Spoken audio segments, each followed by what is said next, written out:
Ce soir, nous lirons pour vous un nouveau chapitre. Imangaribi tutawasomea kipande tena kia sasa. C'est le chapitre 19 tiré du livre Le christianisme traditionnel, écrit par notre bien-aimé Ewald Frank. Ni sura yake ya 19 yenye kutoshwa mu kitabu Christianisme traditionnel iliyoandikwa na ndugu Ewald Frank. Et le thème, c'est le souper du Seigneur. Na tutasemea juu ya chakula ya magharibi ya Bwana ama meza ya Bwana. En premier lieu, nous voulons voir courtement la signification de la Pâque de l'Ancien Testament. Kwanza, tunatafuta mukifupi kuona maana ya Pasaka mwagano la kale. Le souper du Seigneur a été institué lors d'un repas de la Pâque. Na meza ya Bwana ilianzishwa wakati ya chakula ya Pasaka. Ce jour-là, le Seigneur dit à ses disciples, na ile siku Bwana kambia wanafunzi wake hivi: allez à la ville auprès d'un tel et dites-lui, le maître dit, mon temps est proche, je ferai la Pâque chez toi avec mes disciples. Kwendeni mujini kwa mtu fulani na mumwelezee hivi: Bwana anasema wakati wake umekaribia na tafanya Pasaka yangu kwako pamoja na wanafunzi wangu. Matthieu chapitre 26 verset 18. Mathayo sura 26 mstari 18. Lors de ce repas, na wakati walikuwa wakikula, Judas mit la main dans le même plat que le Seigneur. Et c'est pourquoi Jésus dit au verset 23, celui qui aura trempé la main avec moi dans le plat, celui-là me livrera. Yuda akaweka mkono musani moja moja na Bwana. Ndio kwa maana Bwana Yesu alisema mu mstari wa 23, yule atakayeweka mkono wake pamoja na wangu ndani ya sani ndio mwenyewe atanitoa. L'évangéliste Marc nous raconte ces événements en détail. Na mwinjilisti Marko anatufasiria maneno haya mupana. Et comme ils mangeaient, Jésus ayant pris un pain et ayant béni, le rompit et le leur donna et dit, na wakikula, Yesu akabeba mkate akaubariki na akauvunja na kuwapatia hayo akisema hivi: prenez, ceci est mon corps. Twaeni, huu ni mwili wangu. Et ayant pris la coupe, ayant rendu grâce, na akibeba kikombe akishukuru, il la leur donna. akawapatia, Et ils en burent tous. na wote wakakunwa. Et il leur dit, Akawaambia hivi: ceci est mon sang, hii ni damu yangu, le sang de la nouvelle alliance, damu ya agano jipya, qui est versé pour plusieurs. iliyo mwangika juu ya wengi. Marc chapitre 14 du verset 22 au verset 24. Marko sura 14 mstari 22 mpaka 24. Il n'y a probablement aucun autre texte dans toute la Bible qui ait été aussi mal compris et mal interprété que celui présentant le souper du Seigneur. Kabisa kabisa mu Biblia yote muzima amuna andiko ile watu walielewa mubaya na kuitafsiri mubaya kama ile iko nasemea juu ya meza ya Bwana. Dans le passage biblique que nous venons de citer, muimandiko ya Biblia tunatokea kusoma, la nouvelle alliance était sur le point d'être conclue. agano jipya ilikuwa karibu ya kuanza. Le sang de la nouvelle alliance ne fut pas versé lors de cette Pâque. Na damu ya agano jipya haikumwangike wakati ya ile Pasaka Ou lors de ce souper. wala wakati ya meza ya Bwana, Mais c'est bien à la croix de Golgotha que ce sang fut versé. lakini ni kumusalaba ya Golgotha njo damu ilimwangika. Pendant le repas, Na wakati ya kula, le sang divin se trouvait encore dans le corps du Rédempteur. damu ya kimungu ilikuwa ikingali ndani ya mwili ya mkombozi, Et non dans la coupe. lakini haikukue ndani ya kikombe. Nous devons considérer le passage se rapportant à la conclusion de l'alliance de l'Ancien Testament Tunaweza kutumia andiko inayosemea kuanzishwa kwa agano la kale, afin de comprendre quelle correspondance il a avec le souper du Seigneur et la conclusion de l'alliance du Nouveau Testament. na ili tupate kuelewa linganisho kani iko nayo na meza ya Bwana na tupate na kuanzishwa kwa agano jipya mwagano jipya. L'Éternel Dieu avait communiqué à Moïse toutes les ordonnances. Bwana Mungu alimupatia Musa agizo zote, Celui-ci les écrivit et il les communiqua au peuple. na Musa akaziandika na kuwapatia watu. Lisons dans Exode chapitre 24, verset 7 au verset 8. Tusome mbele mkitabu ya Kutoka sura 24 mstari wa 7 mpaka wa 4. Et il prit le livre de l'Alliance Na akabeba kitabu ya agano et le lut aux oreilles du peuple. na akawasomea watu akisikia, Et il dit, na watu akasema, tout ce que l'Éternel a dit, yote ambayo Yehova anasema nous le ferons tutayafanya et nous écouterons. na tutayasikia. Et Moïse prit le sang Na Musa akabeba damu et en fit aspersion sur le peuple et dit, na akaimwangia watu na kusema, voici le sang de l'alliance que l'Éternel a faite avec vous selon toutes ses paroles. hii ni damu ya agano ile Yehova anafanya nanyi kufatana na maneno yake yote. Le peuple de l'ancienne alliance avait expérimenté la délivrance. Watu wa agano la kale walionja ufungulivu, L'affranchissement et la sortie de l'esclavage. walionja kutiwa huru na kutoka muutumwa. Et cela au moment où, conformément à l'ordonnance divine,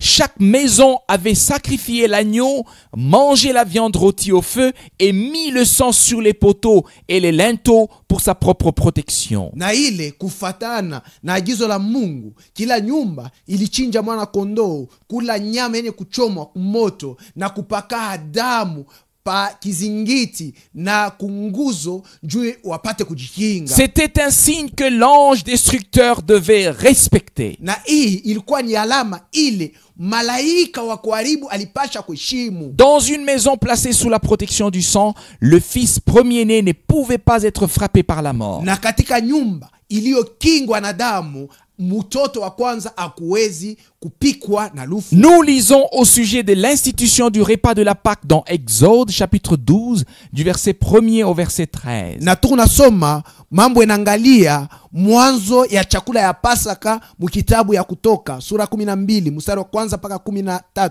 Et lisons expressément le verset 13. Na tusome kabisa mstari wa 13. Et le sang vous sera pour signe sur les maisons où vous serez. Na damu itakuwa alama juu ya manyumba ndani hamo mtakuwa. Et je verrai le sang. Nami nitakapoona damu, Et je passerai par-dessus vous. na nitapita bila kuapiza. Et il n'y aura point de plaie à destruction au milieu de vous. Na hakutakuwa malipizi ya kuharibu katikati yenu, Quand je frapperai le pays d'Égypte. wakati nitakapolipika inchi ya Misri. Tous les premiers-nés des Israélites furent épargnés. Wazaliwa wote wa kwanza wa Waisraeli waliepushwa. Le sang de l'agneau apporta la sécurité face à la destruction. Damu ya mwana kondoo iliwaletea amani mbele ya ile haribifu. L'alliance conclue par Dieu avec son peuple prit force de loi par ce sang. Na agano ile Mungu alifanya na watu wake ikakuwa ya nguvu kupitia idamu. Nous lisons au verset 14 en rapport avec la Pâque. Na tusome kumustari wa 14 pa mambo inalingana na Pasaka. Et ce jour-là vous sera en mémorial. Na isiku itakuwa siku ya ukumbusho. Et vous le célébrerez comme une fête à l'Éternel. Na mutanza kuishangilia kama vile karamu kwa Yehova. C'était donc un souvenir de la délivrance. Na ilikuwa ni kumbukumbu la ufungulivu. C'est-à-dire de la sortie de l'esclavage et de la protection accordée par Dieu à son peuple. Yani kutoka muutumwa na kukingwa na Mungu. Deux choses ressortent ici. Vitu viwili vinaonekana hapa. Premièrement, Kwanza, le fait que ce sang répandu pour le peuple d'Israël a donné force de loi à l'alliance et qu'il sauva la vie des rachetés. damu iliyomwangika juu ya watu wa Mungu ilikuwa na nguvu ya sheria iliyoanzishwa agano na ikaokoa uzima ya wakombolewa. Deuxièmement, que la fête a été instituée en souvenir de leur rachat et de la sortie de l'esclavage. Na ya pili, karamu ikawekwa juu ya kukumbuka ukombozi na kutoka kwa watu mutumwa. Ces deux faits importants se trouvent également confirmés lors du souper du Nouveau Testament. Maneno haya ya muhimu yanakutanishwa yenye kuhakikishwa wakati ya meza ya Bwana mwagano jipya. Il ressort de cela que les rachetés devaient se déclarer prêts à suivre et à mettre en pratique toute la parole de Dieu. Na tokeo ya hii mambo ni kusema wakombolewa walipasha kujiweka tayari juu ya kufata na kutumikia neno lote la Mungu. Ce n'est qu'après cette déclaration que Moïse les aspergea de sang comme d'un signe visible, montrant que cette assemblée rachetée se trouvait alors sous la protection du sang. Ni paka nyuma ya maneno haya njo Musa aliwanyunyuzia hawa watu damu kama vile alama inayoonekana ya kusema hii makutano ya wakombolewa ilikuwa chini ya ukingo ya damu. C'est en souvenir de cet événement qu'Israël devait célébrer le repas de la Pâque. Ni kwa ukumbusho wa maneno haya njo Israeli alipasha kushangilia chakula ya Pasaka. Dans Luc chapitre 22, notre Seigneur dit: Na katika Luka sura 12 Bwana yetu anasema, j'ai fort désiré de manger cette Pâque avec vous nimetamani sana kula pamoja nani Pasaka hii avant que je souffre. mbele nipate kuteswa. Et ayant pris un pain Na akibeba mkate et ayant rendu grâce, akishukuru il le rompit akavunja et le leur donna akawapatia en disant: akisema, ceci est mon corps huu ni mwili wangu qui est donné pour vous. inapewa kwa ajili yenu, Faites ceci en mémoire de moi. na mufanye hivi kwa kunikumbuka mimi. Luc chapitre 22 versets 15 à 19. Luka sura 22 mstari wa 15 mpaka 19. Lors du souper du Seigneur, Wakati ya meza ya Bwana, les croyants du Nouveau Testament pensent à la rédemption pleinement accomplie par le sang de la Nouvelle Alliance versé pour le peuple de la Nouvelle Alliance. waamini wa Agano Jipya wanakumbuka ukombozi uliotimizwa kabisa kabisa kwa njia ya damu ya Agano Jipya iliyomwangika juu ya watu wa Agano Le Jipya. Seigneur a représenté symboliquement de quoi il s'agissait. Na Bwana alibeba maalama njoo kuonesha mambo yenyewe ilikuwa ni nini. Le pain qu'il brisa avait été préparé pour le repas de la Pâque et par ce fait, il était sans levain. Na mukate ile alivunja ilitayarishwa juu ya chakula ya Pasaka na ilikuwa bila chacho. Le vin de la coupe qu'il donna à boire à ses disciples venait de la vigne. Na divai ile ilikuwa mkikombe ile aliwapatia wanafunzi wake wakunwe ilitokea ku muchi ya vinyo. Selon Matthieu, le Seigneur dit, Na kufatana na Matayo, Bwana anasema, Matthieu chapitre 26 verset 29. Matayo sura 26 mstari wa 19. Mais je vous dis que désormais je ne boirai plus de ce fruit de la vigne jusqu'à ce jour où je le boirai nouveau avec vous dans le royaume de mon Père. Lakini nawaambia kusema, tangu sasa hivi sitakunwa tena tunda la mzabibu paka na pale taikunwa mupya nanyi ndani ya ufalme wa baba yangu. Comme le pain est rompu de façon visible lors du souper, ainsi de façon tout aussi visible, le corps de Jésus fut-il frappé, torturé et crucifié. Kama vile kwa namna ya kuonekana mkate umevunjwa wakati ya chakula ama wakati ya meza ya Bwana, hivyo hivyo namna tena inayoonekana mwili wa Yesu ulipikwa, uliteswa na ulisulubishwa. Aussi vrai que le vin se trouve dans la coupe, tout aussi réellement le sang de l'agneau de Dieu a-t-il coulé pour le pardon de nos péchés. Paka vile ni kweli divai iko ndani ya kikombe, ni kweli tena damu ya mwanakondoo ya Mungu ilimwangika juu ya usamehe ya mazambi zetu. Ce qui a souffert, ce n'est pas le pain, même que nous brisons et mangeons, Ile iliteswa si mukate ile tunavunja na kula, mais bien notre Seigneur lorsqu'il a pris toutes choses sur lui dans le corps de sa chair. lakini yule aliteswa ni Bwana wetu wakati alibeba vitu vyote juu yake ndani ya mwili wake, Et qu'il a souffert pour toute l'humanité. na aliteswa juu ya dunia yote mzima. Le vin n'a pas davantage été transformé, qu'il n'a été répandu à terre. Na divai haikugeuzwa umbo yayo na haikumwangike pa dunia. Il fut bu lors du souper du Seigneur par ceux qui étaient présents. Lakini wale walikuwa kwa wakati ya meza ya Bwana waliikunwa. C'est le saint sang de notre Rédempteur qui a été répandu. Lakini ni damu takatifu ya mkombozi wetu njo ilimwangika. Et lui-même en tant que souverain sacrificateur, Na yeye kama vile mkuhani mkubwa avec son propre sang, na damu yake mwenyewe est entré une fois pour toutes dans les lieux saints, mara moja kwa lote aliingia pahali patakatifu, ayant obtenu une rédemption éternelle. akisha kutupatia sisi ukombozi ya milele. Hébreux chapitre 9 verset 12. Waibrania sura 9 mstari 12. Plus loin, Na mbali tena au zaidi verset 14, mstari 14 il nous est encore dit: banatuelezea hivi, combien plus le sang de Christ, mara ngapi zaidi damu ya Kristo qui par l'Esprit éternel s'est offert lui-même à Dieu sans tâche, purifiera-t-il votre conscience des œuvres mortes pour que vous serviez le Dieu vivant. yeye ambaye kwa njia ya roho ya milele alijitolea mwenyewe kwa Mungu bila taka, anaweza kusafisha dhamiri yenu na matendo ya lufu ili mumutumikie Mungu ali hai. Il n'est rien écrit d'une transformation du pain et du vin. Abandiki hata fasi moja ya kama mukate na divai viligeuka. Quand le Seigneur dit en tenant le pain dans sa main, ceci est mon corps, Na wakati Bwana eko nasema akikamata mkate mikononi mwake Le ya kusema pain- hii ni mwili wangu, le pain est déjà prêt et n'a plus besoin d'être transformé au moyen d'une cérémonie ou du tintement d'une clochette.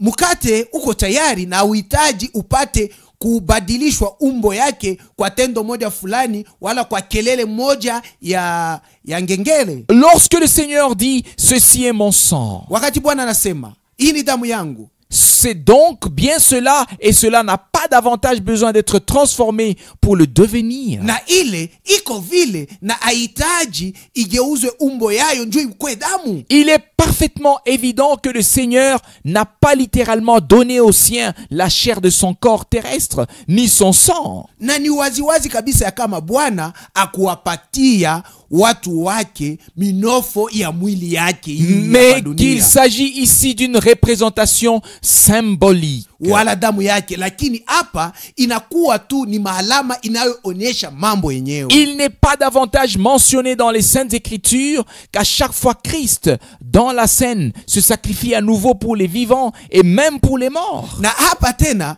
awaonesha kusema katika maandiko wakati yote Kristo wakati ya meza ya Bwana eko najitolea tena juu ya walio hai na wenye kufa, Et qu'il devient lui-même Seigneur Dieu dans l'hostie que les hommes mangent ensuite. na anakuwa ye mwenyewe Bwana Mungu mkomonyo ile watu weko nakula. Quelle pensée horrible! Hii mawazo kani ya kuongopesha hii. Naturellement que les Saintes Écritures ne font pas mention de cela, et ce sont là des affirmations en contradiction directe avec l'enseignement de Christ. Na maandiko yenye matakatifu aisemee ile mambo, na pale inakuwa tu ni maneno inayokombanisha kabisa kabisa mafundisho ya Kristo. Hébreux chapitre 10 verset 12 à 18. Waebrania sura 10 mstari 12 pa 18. Mais celui-ci ayant offert un seul sacrifice pour les péchés, Na huyu mwenye kwisha kutolea zabihu moja juu ya dhambi, car par une seule offrande il a rendu parfait à perpétuité ceux qui sont sanctifiés. maana kwa zabihu moja amekamilishwa milele wale wamekwisha kutakaswa. C'est ici l'alliance que j'établirai pour eux après ces jours-là, dit le Seigneur. Na hii ndiyo agano ntakayoiweka juu yao wakati ile, Et je ne me souviendrai plus jamais de leurs péchés ni de leurs iniquités. na Bwana anasema sitakumbuka tena zambi zao ama maovu yao. Or là où il y a la rémission de ces choses, Na kwa kuangalia mahali peko ondoleo ama achilio ya maneno il n'y a haya, plus d'offrande pour le péché. pale hapahitaji tena sadaka juu ya zambi. Celui qui lit plus loin dans ce chapitre y trouve exprimée la pensée de l'historique du salut. Na yule atasoma mbali musura hii atakutanisha kule kionyesho kia wazo ya mambo ya wokovu. Que par le moyen du sang de Jésus. Ni kusema kwa njia ya damu ya Yesu. Ce salut nous donne une libre entrée dans le sanctuaire céleste par le chemin nouveau et vivant. Wokovu huu unatupatia uhuru ya kuingia pahali patakatifu ya kumbingu kwa njia mpya na iliyo hai. Ce qui est arrivé à Golgotha l'a été une fois pour toutes, et cette œuvre, à force de loi, pour tous ceux qui, par la foi en Jésus-Christ, reçoivent le pardon de leurs péchés et la vie éternelle. Na ile ilifanyika kule Golgotha ilifanyika mara moja kwa lote, na hii kazi inakuwa na uwezo ya sheria juu ya wale wote kwa imani katika Yesu Kristo wanapokea usamehe wa dhambi zao na wanapokea uzima wa milele. La Bible dit, Biblia inasema, et comme il est réservé aux hommes de mourir une fois, na kama vile watu wanapasha kufa mara moja, et après cela le jugement, na kisha ile wanapasha kusambishwa, ainsi le Christ aussi ayant été offert une fois pour porter les péchés de plusieurs, apparaîtra une seconde fois sans péché à salut à ceux qui l'attendent. hivi Kristo naye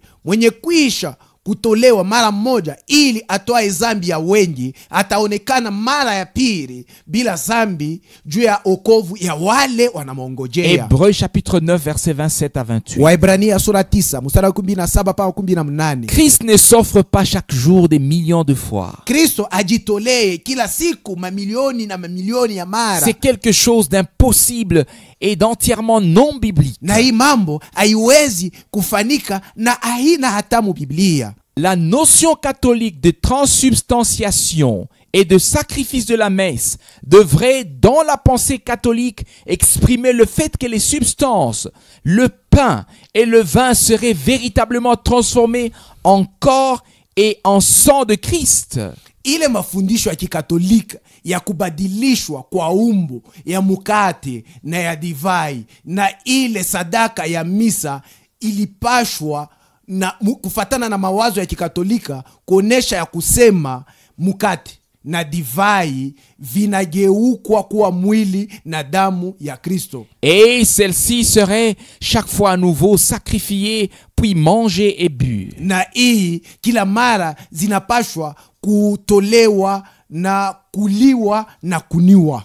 Si la chose arrivait réellement ainsi, Na kama tu mambo ilianza kufanika hivi, ce serait terrible. ilikuwa ni hasara. Et cela non seulement pour les végétariens, Na haita kuwa hasara tu kwa wale wanakulaka paka mboga za majani, mais la transsubstantiation n'existe pas car cela n'a pas été promis par l'écriture. na lakini kubadilishwa ama kugeuzwa kwa umbo ya mkate na divai avinako kwa maana abija haidiwa maandiko. Et une telle superstition n'a pas non plus existé dans le christianisme primitif des premiers siècles. Na hii wazo ya uchawi ya hii namna haija kuwaka hata mkikristo kya kumwanzo kya ile miaka 100 ya kumwanzo. Singulièrement, il ne se trouve dans le tabernacle des catholiques que l'hostie seule. Na kabisa kabisa kuna kutaniwa tu mu ile imeitwa tabernakle ya wakatolika paka nkomonyo tuyo, Que le prêtre va placer sur la langue du participant. na ile padri atenda kuiweka paulimi ya ule anenda kukaribia. Le vin, c'est lui le prêtre qui le boit ensuite pour tous. Na divai ni padri eko na ikunywa ye mwenyewe njoo bote, Et tout ce qui accompagne cela, na wale na ile yote iko nasindikiza ile les kitu, clochettes de l'autel, mangengele ya l'encens, mazabahu, uvumba, le cri de Sanctus, ile makelele ya Sanctus, sanctus, Sanctus, sanctus, sanctus, ainsi que la génuflexion devant le tabernacle na kupiga magoti mbele ya ile tabernacle, et l'adoration qui est faite. na ile ibada inafanywa njua ile. Tout cela est complètement étranger à l'église de Na hivi Jésus-Christ. vyote ni vigeni kukanisa la Yesu Kristo. L'église primitive célébrait le souper du Seigneur de la manière la plus simple. Kanisa la kumwanzo ilikuwa inashangilia meza ya Bwana kwa namna yenye kuwa ya rahisi On sana, l'appelait la fraction du pain. na walianza kuita kuvunjwa kwa Et mkate, cela avait lieu ici et là dans les maisons. na ile ilikuwa inafanika mu manyumba huku na kule. Actes chapitre 2 verset 42. Matendo ya Mitume sura pili mstari wa 12. Et il persévérait dans la doctrine et la communion des apôtres, dans la fraction du pain et les prières. na walidumu katika mafundisho na kushirikiana na mitume na kuvunja kwa mkate na katika maombi. Les ordonnances que l'apôtre Paul donne dans 1 Corinthiens chapitre 10 et chapitre 11 sont très importantes. Na agizo zile mtume Paulo analeta mu Korinto wa kwanza sura 10 na sura 11 ni ya muhimu sana. Je parle comme à des personnes intelligentes. Na wakati mimi nasema hivi na waona sawa watu wenye kuwa na akili. Jugez vous-même de ce que je dis. Mwe benyewe mukate mambo pa tasema. La coupe de bénédiction que nous bénissons n'est-elle pas la communion du sang de Christ? Je, hii kikombe ya baraka tunacho kibariki si kushirikiana na damu ya Kristo? Le pain que nous rompons n'est-il pas la communion du corps de Christ? Na mukate tunayoivunja haiko kushirikiana na mwili wa Kristo? Car nous qui sommes plusieurs sisi wenye kuwa wengi sommes un seul pain, tumekuwa mkate moja, un seul corps, tumekuwa mwili moja. car nous participons tous à un seul et même pain. Maana sisi wote tunashirikiana kwa mkate mmoja tu. Quel clair témoignage. Ushuda iko wazi sana. 1 Corinthiens chapitre 10 verset 15 à 17. Wa Korinto wa kwanza sura 10 mstari 15 mpaka 17. Aujourd'hui encore, leo tena toute église biblique célèbre le souper du Seigneur tel qu'il a été établi et pratiqué dans l'église primitive. Kanisa lote la kibiblia linashangilia meza ya Bwana paka vile iliwekwa na kutendewa ndani ya kanisa la kumwanzo. Il s'agit d'un pain cuit. Hapa ni mkate yenye kuchomwa, fait de farine de blé et évidemment sans levain, na inayofaniwa na unga ya ngano bila kuwa na chachu, préparé proportionnellement au nombre de participants, na inayotayarishwa kufatana na wengi ya wale wataikaribia. Le berger de l'église locale élève le pain, mchungaji wa kanisa pahali ananyua mkate, pour lequel il remercie le Seigneur, na kwa ajili yayo anamshukuru Bwana, puis il le bénit au nom du Seigneur. Anaubariki mujina la Bwana. Ensuite ce pain est rompu et distribué par les anciens aux participants. Kisha huyu mkate umekatiwa na kugawanya na wazee kwa wale wanakuwa kumeza. Le pain doit représenter l'unité du corps. Mkate unapasha kuonesha muungano ama umoja wa mwili, c'est-à-dire de l'église. Ni kusema muungano ama umoja wa kanisa. Alors que ce qui a été brisé en menus morceaux représente les divers membres du corps. Nayo ile likatiwa mvipande kidogo inaonesha viungo mbalimbali vya mwili. Comme cela est exprimé dans 1 Corinthiens chapitre 10 verset 17. Kama vile imeonyeshwa mkitabu ya Wakorinto wa kwanza sura 10 mstari 17. Pendant ce repas, na wakati ya meza ya Bwana hii, les véritables croyants faisant partie du corps de Christ ont dans une sainte crainte de Dieu une communion toute particulière avec le Seigneur, l'agneau de Dieu qui mourut pour eux, et également les uns avec les autres. Waamini wa kweli wenye kuwa sehemu ya mwili wa Kristo wanakuwa katika uhoga takatifu wa Mungu na katika ushirika kwa namna ya pekee na Bwana mwana kondoo wa Mungu ule aliwakufia wao, wanakuwa tena na ushirika wa moja na wengine. Le pain ayant été partagé entre tous, na mkate mwenye kwisha kukauliwa na wote, la coupe est élevée à son tour et bénie. Na kikombe kinainuliwa wakati yake na kubarikiwa. Après qu'on ait remercié le Seigneur pour le rappel de ce sang précieux versé à Golgotha, kisha kumshukuru Bwana njoo kukumbuka damu ya damani ile ilimwangika Golgotha. Ensuite la coupe est présentée à chacun pour qu'il en boive. Na kisha kikombe kinaonyeshwa kwa kila mtu ili apate kukikunwa. Comme l'apôtre l'a exposé, paka vile mtume alifundisha. C'est la coupe de bénédiction et de communion des croyants, lesquels constituent la troupe des rachetés par le sang, qui ont été crucifiés avec Christ et sont ressuscités avec lui. Ni kikombe ya baraka na ya ushirika ya waamini. Hawa waamini wamefanya kundi ya wakombolewa na damu. Hawa waamini wale walisulubishwa na Kristo na kufufuliwa naye. Au chapitre 11 de l'épître aux Corinthiens, Paul met l'accent sur le fait qu'il a reçu du Seigneur ce qu'il nous a laissé en partage. C'est que le Seigneur Jésus, la nuit qu'il fut livré,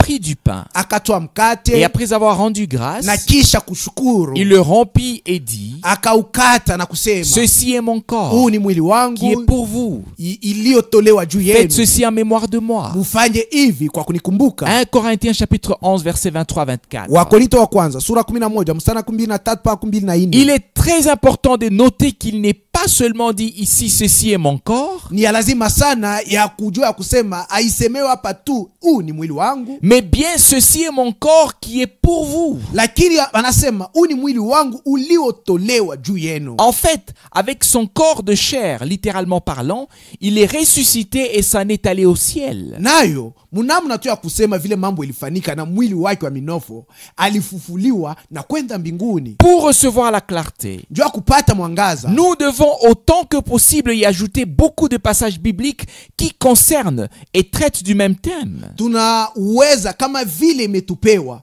tuongeze maandiko mengi ya kibiblia inayosemea na kuelekea tungo hii. Il s'agit de la vie divine qui s'est trouvée ici sur terre dans le sang divin. Na hii kwa hapa ni uzima wa kimungu ule ulikuwa hapa pa dunia ndani ya damu ya Mungu. Jean chapitre 1 verset 4. Yohane sura kwanza mstari wa 4. En elle était la vie, Na ndani yake mlikuwa uzima, et la vie était la lumière des hommes. na hai ulikuwa nuru wa watu. 1 Jean chapitre 5 verset 11 à 12. Yohane wa kwanza sura ya 5 mstari 11 mpaka 12. Et c'est ici le témoignage Na hii ndio ushuhuda que Dieu nous a donné la vie éternelle. ya kusema Mungu alitupatia uzima Et wa cette milele. vie est dans son Fils. Na hii uzima iko katika mwanaye. Celui qui a le Fils a la vie. Na yule anakuwa na mwana anapata Celui uzima. qui n'a pas le Fils de Dieu n'a pas la vie. Na yule ana na mwana wa Mungu ana na uzima.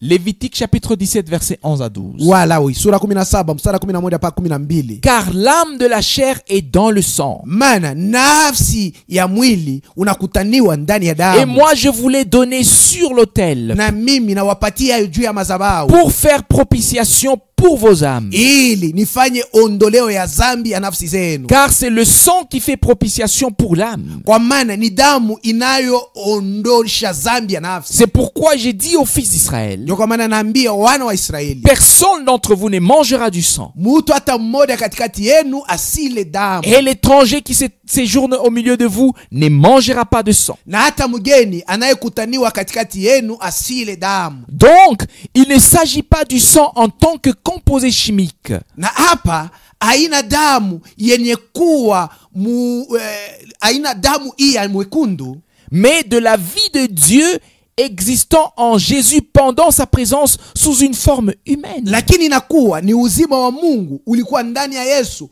wakati Yesu alikuwa muhumbo ya mtu. Cette vie qui devrait venir maintenant en tous les rachetés qui ont été réconciliés avec Dieu par le sang précieux. Na uhai huu ulipasha kurudiria sasa hivi, wakombolewa wote wamekwisha kupatanishwa na Mungu kupitia damu ya damani. En transmettant cette pensée, Kwa kuleta hii wazo, nous ne devrions pas perdre de vue ceci, tushisahau hii mambo. que celui qui a part au sang versé Anayeshiriki kudamu ile limwangika prend en lui la vie qui s'y trouve. anakamata, anabeba ndani ya damu uzima unakutaniwa. Comme la vie de Dieu était en Christ. Kama vile uhai wa Mungu ulikuwa ndani ya Il Kristo. s'agit ici de la vie éternelle. Na hapa ni mambo ya uzima wa milele. C'est la pensée principale qui dans les Saintes Écritures est énoncée dans la proclamation de l'Évangile ainsi que dans le souper du Seigneur. Na hii inakuwa wazo kubwa ile katika maandiko matakatifu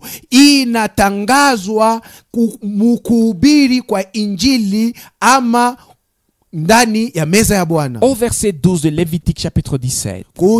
Mustari yake ya 12 ya Walawi sura 17. Il est expressément interdit de manger du sang. Anakataza watu wasile damu. Et il en est de même ultérieurement dans notre nouvelle alliance. Na iko hivi tena hata mwagano jipya yetu. Selon qu'il a été ordonné dans Actes chapitre 15 verset 29. Kama vile ilivyoagizwa Matendo ya Mitume sura 15 mstari 19. Si le vin Kama divai dans la coupe était véritablement changé en sang, ndani ya kikombe kweli kweli iligeuzwa kuwa damu, les croyants en connaissance de cause waamini wenye kujua ile mambo vile agirait en contradiction avec les ordonnances de Dieu. Wangelitenda mukukombanisha agizo za Mungu. En cela aussi, nous avons besoin de la compréhension spirituelle. Na pa mambo tunahitaji tena kuelewa kwa kiroho. Lors du souper du Seigneur, il ne s'agit pas d'une transformation de substance. Na wakati ya meza ya Bwana, hapa haina mambo ya kugeuzwa kwa umbo ya mukate na divai, lesquels ne sont là que comme un symbole visible exprimant le sens et le but divin. Mukate na divai viko pale sawa, alama inayoonekana ikionyesha mana na shabaha ya Mungu. Mais ici, il s'agit bien davantage de mettre clairement devant nos yeux le fait que par la foi en l'expiation et en la délivrance pleinement accomplie à la croix, nous avons reçu en nous la vie de Christ. Lakini hapa inakuwa kabisa kabisa ya kuleta mwangaza mbele ya macho yetu ya kusema kwa imani muondoleo na ukombozi iliyotimizwa kabisa kabisa kumusalaba, tumepokea ndani yetu uzima wa Kristo. Dans Jean chapitre 6 verset 51-57, katika Yohane sura 6 mstari wa 51 mpaka 57, notre Rédempteur dit: mkombozi wetu anasema hivi: moi je suis le pain vivant qui est descendu du ciel. Mimi ni mkate ulio hai umeshuka mbinguni. Si quelqu'un mange de ce pain, il vivra éternellement. Kama mtu anakula mkate huu ataishi milele. Or le pain aussi que je donnerai, nayo mkate ile nitaleta, c'est ma chair, inakuwa ni mwili wangu, laquelle je donnerai pour la vie du monde. Ile nitaleta ndio uzima wa dunia. Comme le Père qui est vivant m'a envoyé, kama vile Baba aliye hai amenituma, et que je vis à cause du Père, nami naisha kwa ajili ya Baba, de même celui qui me mangera, yule atakaye nikula, celui-là aussi vivra à cause de moi. Yule ataishi naye kwa ajili yangu. En rapport avec la soi-disant transubstantiation, mukulingana na ile watu wanasema mukate na divai viligeuzwa kuwa mwili na damu ya Yesu, il serait bon que chacun relise de quelle manière eut lieu le premier miracle que Jésus fit à Cana en Galilée. Yafadhali kila mtu asome namna gani ilifaniwa ile mujiza wa kwanza ya Yesu kule Kana mugalilaya. Il transforma l'eau en vin. Yesu akageuza maji kuwa divai. Et le maître d'hôtel lui-même fut étonné de l'excellence, de la qualité de ce vin. Na bwana wa chumba cha karamu akashangaishwa mwenyewe kwa kuona utamu ya ile divai. Lisez cela dans Jean chapitre 2. Muisome katika Yohane sura pili. Ce vin qui provenait de l'eau était bien meilleur que le vin qui avait été distribué auparavant. Na divai ilitokea kumaji ilikuwa mzuri ya utamu sana kuliko divai ile ilikabuliwa mbele. Les gens ne buvaient pas de l'eau en faisant semblant de croire que c'était du vin. Watu wakwanze kunwa maji wakizania kusema ni divai. Non. Hapana. Au contraire, ils buvaient du vrai vin. Kwa kuangalia kweli walikunywa divai ya kweli. Mais jusqu'aujourd'hui, hata leo, pas une seule personne mangeant l'hostie n'a pu remarquer que celle-ci aurait été changée en viande. Na hakuna hata mtu mmoja akikula mkate ile ankomonyo anaona sema hii mkate imebadilika kuwa mnofu. En fait, cette pratique n'est rien d'autre qu'un culte du mystère. Na hii namna ya kutenda inakuwa tu ni kulakusha. Et cela n'a rien à voir avec le christianisme. Na hii ayambatane na Kikristo hata mambo moja.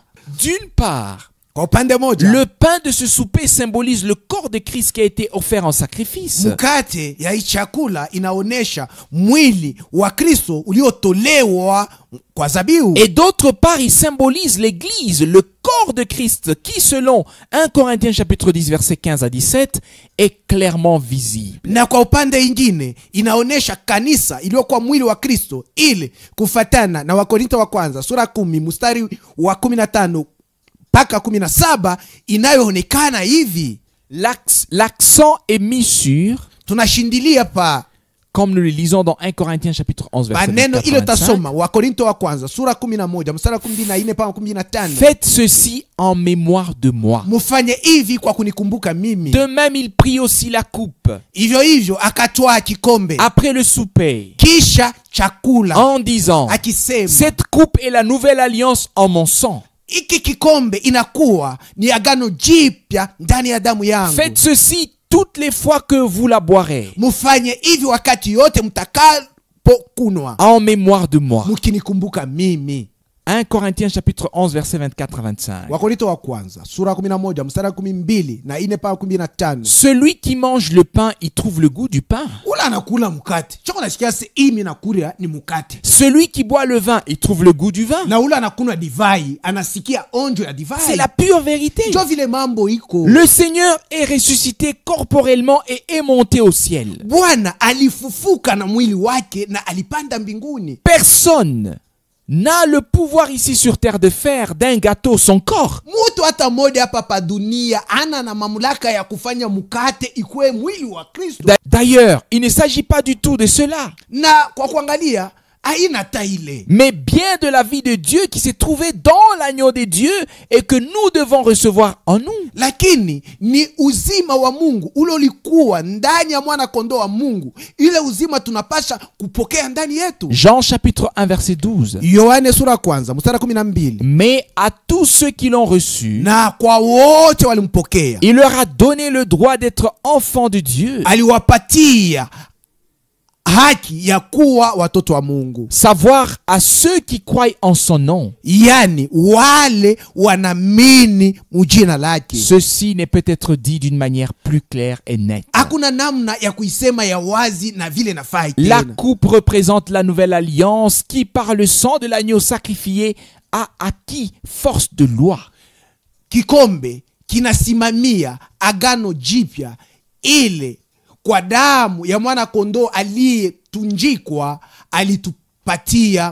ilitupatia nguvu ya sheria. Ce ne sont pas le pain et le vin qui doivent être changés pour être fait Christ, Aina mkate na divai vile napashwa kugeuzwa ili vikuwe Kristo. mais c'est le vieil homme qui doit être transformé en un nouvel homme. Lakini mtu yule wa zamani anapashwa kubadilishwa na kuwa mtu mpya. Et cela en vertu de la puissance de rédemption par la parole. Na ile ni kufatana na uwezo ya ukombozi kupitia neno, Le sang et l'esprit du Seigneur. damu na roho ya Bwana. Quiconque a fait une telle expérience biblique peut prendre part au souper du Seigneur. Yeyote amekwisha kufanya onjo hii ya kibiblia anaweza kukaribia ama kushiriki kumeza ya Bwana De la juste manière. munamna ile nafai. Ce repas commémoratif a été établi de manière à perpétuer jusqu'à la fin du temps de la grâce le souvenir de l'action de notre salut. Hii chakula ya kumbukumbu iliwekwa munamna ya kuendelesha paka na kumwisho ya wakati ya neema, ukumbusho la tendo la wokovu wetu. Car toutes les fois que vous mangez ce pain et que vous buvez la coupe, vous annoncez la mort du Seigneur jusqu'à ce qu'il vienne. Mana wakati yote munakula mkate huu na munakunywa ya kikombe hiki, munatangaza kifo ya Bwana paka na pala atakaporudi. Remarquez bien qu'il n'est pas dit chaque fois que vous mangez cette chair, mais bien toutes les fois que vous mangez ce pain et que vous buvez la coupe. Mwangalie mzuri ya kusema basema wakati yote munakula mwili huu, lakini wanasema hivi wakati yote munakula mkate hii na kunywa ya kikombe hii. Ce n'est que ce qui a été versé dans la coupe qui peut être bu. Ni paka ile iliwekwa mkikombe nje ina uwezo kuniwa. La pratique de l'église romaine se trouve hors de la volonté de Dieu et de sa parole. Namna ya kutenda ya kanisa ya Kiroma inakutaniwa nje ya mapenzi ya Mungu na nje ya neno la Mungu. La controverse au sujet de la notion cela signifie ou ceci ou c'est ceci était somme toute inutile. Ile ubishi kumambo ya ile mafundisho kusema hii inamaanisha hivi wala inamaanisha kile ilikuwa ni abule. Il n'y a pas lieu de philosopher à ce sujet. Na hakuna hata namna ya kufikiri ama kuwaza pa imamu. Ce thème aussi doit être considéré du point de vue de Dieu et c'est également ainsi qu'il doit être traité et compris. Na jambo hili tunapasha kuliona gisi Mungu anayo iona na kuikamata paka muile namna na kuielewa vile nafai.